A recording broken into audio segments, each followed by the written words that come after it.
अयूब जे दौर खां वठी धाड़ियल कल्चर जो मर्ज़ पाण सिंध जे वजूद खे हिकु गहरो घाव आहे। उन में अक्सरत जहालत जी नर्सरीअ मां पैदा थियल बेरोज़गार सिंधियुनि जी आहे। कुझु त दबंग भाइरनि जहिड़नि दोस्तनि ऐं बहादुर पुलिस वारनि जी महिरबानियुनि उन्हनि खे हथियार खणण ते मजबूर कयो।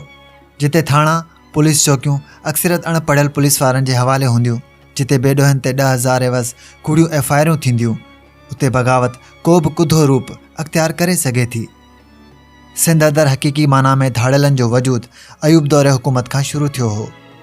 जीअं त अयूब दौरे हुकूमत में वॾेरनि वटि ताक़त ऐं पावर हो। उहे ॻोठनि ऐं शहरनि अंदरि पंहिंजे वजूद ज़ाहिर करण लाइ ॾोहारियुनि खे हथी ॾींदा हुआ, जंहिं करे उन वक़्त खां धाड़ियलनि जो सफ़र शुरू थियो। धाड़ियलनि जी माज़ीअ तरफ़ वञिबो त 1965 धारे मुबीन डाहिरी हिकु नाले वारो धाड़ियल हो, जंहिंजो मञल टोलो हो। मुबीन डाहिरी दादू ऐं नवाबशाह ज़िले सां तालुक़ु रखंदड़ हो, जेको घणो करे वारदातूं हाईवेज़ ते कंदो हो ऐं वारदात करण बाद हू दादू या नवाबशाह वारे ज़िले जे ॿेलनि तरफ़ लही वेंदो हो। हिन पहिरियों भेरो जॾहिं भान सईदाबाद जे इंतहाई मोतबर ज़मींदार ऐं पीर साहब पागार जे मोतक़द निसार अली आफंदी खे बूबक रेलवे फाटक वटां अगवा कयो हो, त सॼी सिंध में ॾहकाओ पैदा थी वियो।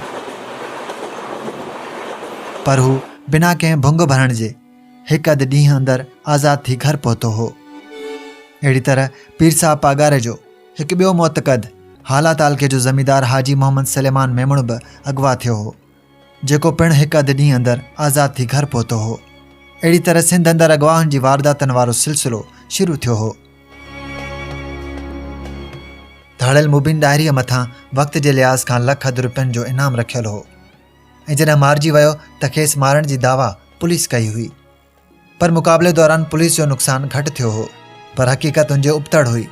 उन वक़्त बि अहिड़ो ॿुधण में आयो त मुबीन खे कंहिं अहम शख़्सियत जी पुठ भराई हासिल हुई ऐं उन शख़्सियत मुबीन डाहिरी जी वटसि अमानत तौरु पियल रक़म फबाइण जी नियत सां मुख़बरी करे खेसि नशो ॾेई पुलिस हथां मारण जो नाटक रचायो। जेतोणीकि उन वक़्तु अख़बारनि खे आज़ादी न हुई, त हूंदे बि अख़बारनि अहिड़ी ॻाल्हि तां परदो खयों हो।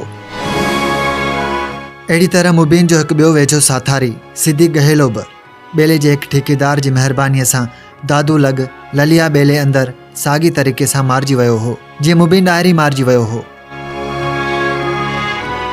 मुबीन डाहिरीअ लाइ उहो ॿुधण में आयो हो त हू धाड़े दौरान औरतुनि जो इंतिहाई एहतराम कंदो हो ऐं उन्हनि खां फुर करण खां पासो कंदो हो।